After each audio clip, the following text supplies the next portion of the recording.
Posse de deputados federais, deputados estaduais, posse de senadores e a composição dessas casas.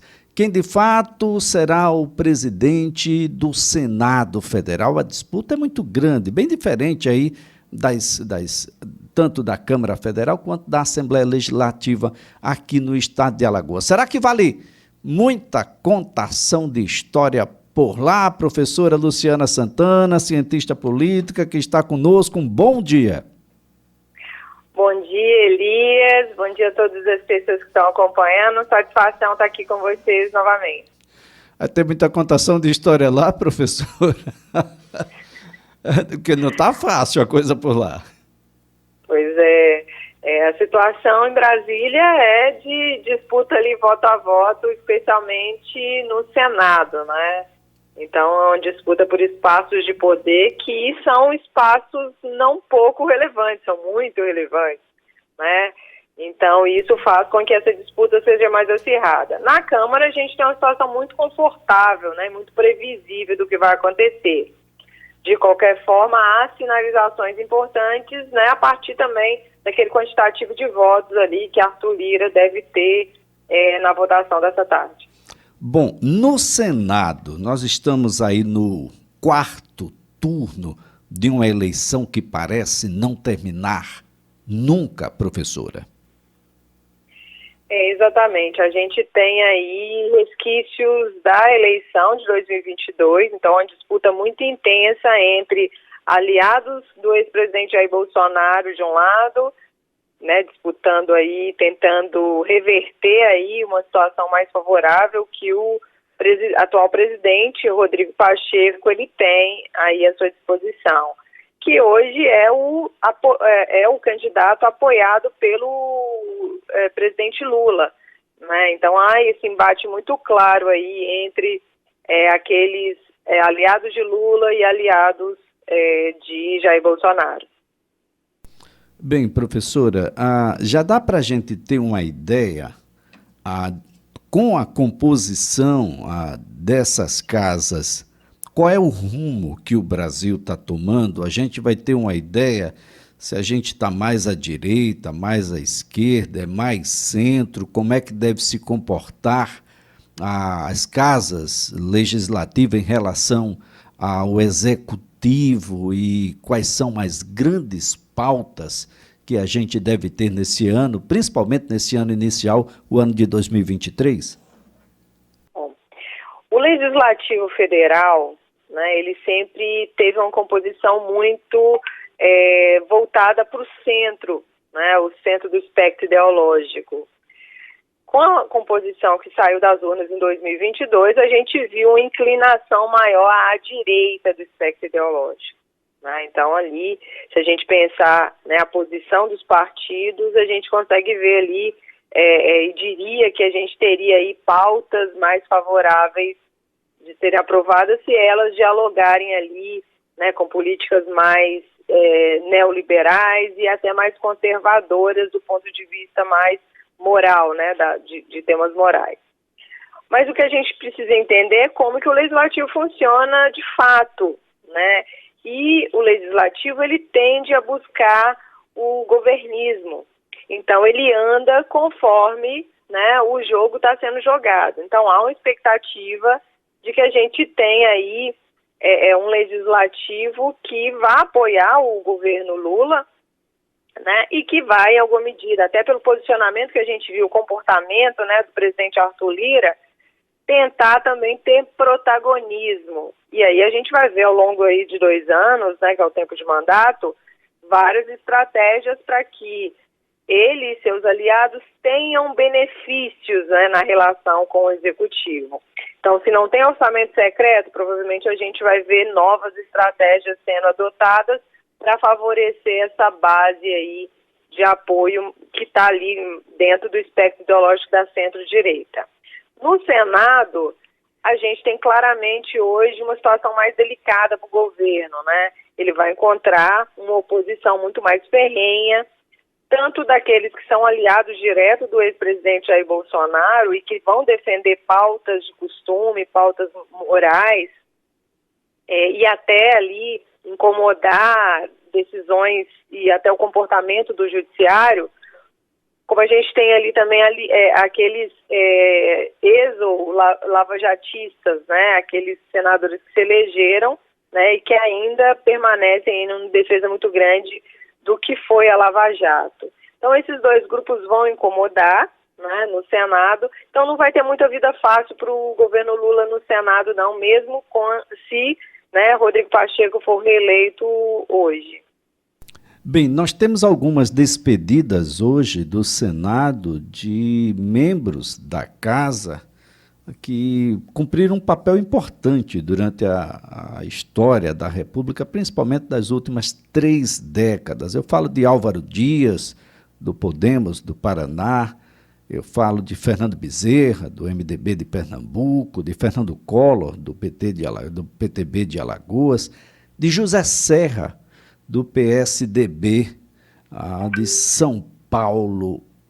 Parece-me que quem entra não entra com a mesma envergadura, de uma certa forma, do ponto de vista histórico e político. O Senado sai perdendo um pouco nessas trocas, professora?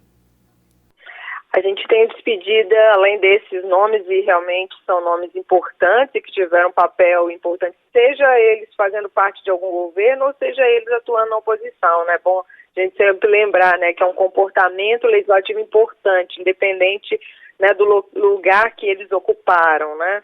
Então isso é importante para o legislativo, né?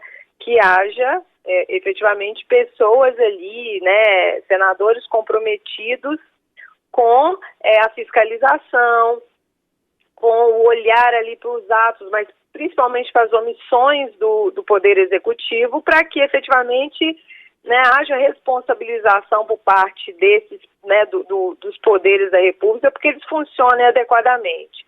Então, acho que a gente vai sentir bastante essa nova configuração, mas existe um tempo também que a gente fala que é de... né, que eles vão tentar ali se modelar também a essa institucionalidade, e provavelmente daqui a um tempo a gente veja também nomes importantes partindo dessa nova composição. Agora são 20 senadores e senadoras que saem e que acaba realmente fazendo uma diferença em termos de posicionamento da casa, né? Bem, falando aqui em Alagoas, professora, nós temos aí logo mais às 14h a posse, 27 deputados, depois da posse vamos ter aí a eleição muito provável de Marcelo Vitor para a continuidade no comando do Legislativo aqui estadual, alagoano, e, claro, 11 deputados, eu diria, não novatos, mas estreantes, digamos, no mandato, neste mandato especificamente. Alguns são irmãos, outros são parentes muito próximos, mãe, etc., e tem um mandato que é quase uma continuidade de quem lá estava. Há alguma expectativa que deva ser criada por quem está nos ouvindo por um destino diferenciado do que já teve até o momento da Assembleia Legislativa de Alagoas? Elias, o Legislativo alagoano não é uma novidade que a gente tenha, né, esse familismo na política, né? Então é normal que a gente tenha ali uma renovação em termos de nomes, mas quando a gente vai ver o sobrenome, ele permanece, né, muito intenso, né? E que também não é uma coisa específica de Alagoas. A gente vai verificar essa mesma situação em outros estados brasileiros, né? Faz parte da cultura política brasileira, né?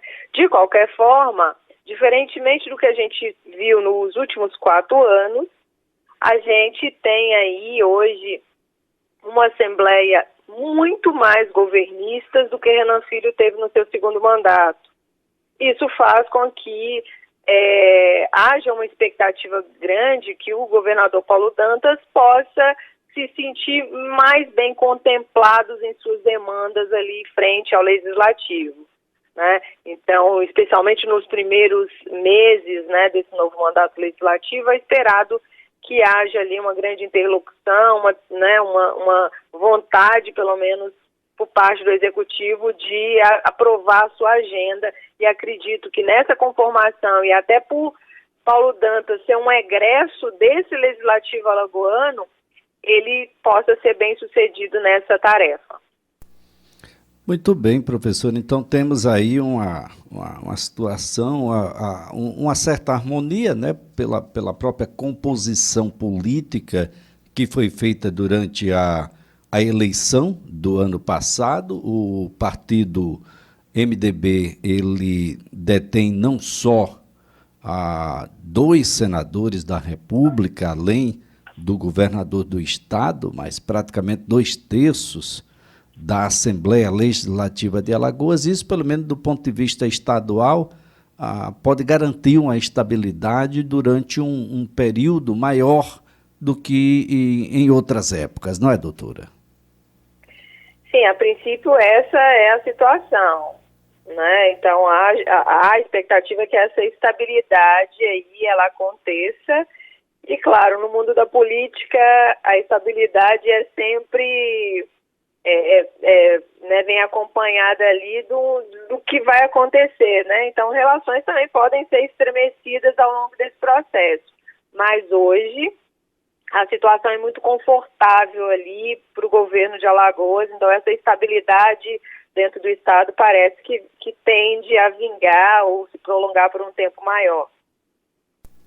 Muito bem, professora Luciana Santana, antes de mais nada agradecer a sua participação, os esclarecimentos aqui, aguardar um pouco mais e saber de fato qual é a mesa diretora que vamos ter, principalmente no Senado, se a gente vai ter a presidência do Pacheco, de Marinho, porque tem um significado ideológico, parece-me, que na condução do Senado bastante diferenciado um e outro, embora não estejamos falando como no passado, não é, professora? Nós não estamos falando sobre esquerda e direita, nós estamos falando direita e mais a direita. É um desassossego do ponto de vista social. Meu Deus. Muito obrigado, professora. Tá, joia, Elias, vamos acompanhar e vamos esperar que os senadores tomem a melhor decisão para o país, né? Então é isso que a gente sempre espera. Um abraço para você e para todas as pessoas que estão acompanhando. Muito obrigado. Olha, a nossa conversa aqui foi com a cientista política, professora universitária Luciana Santana.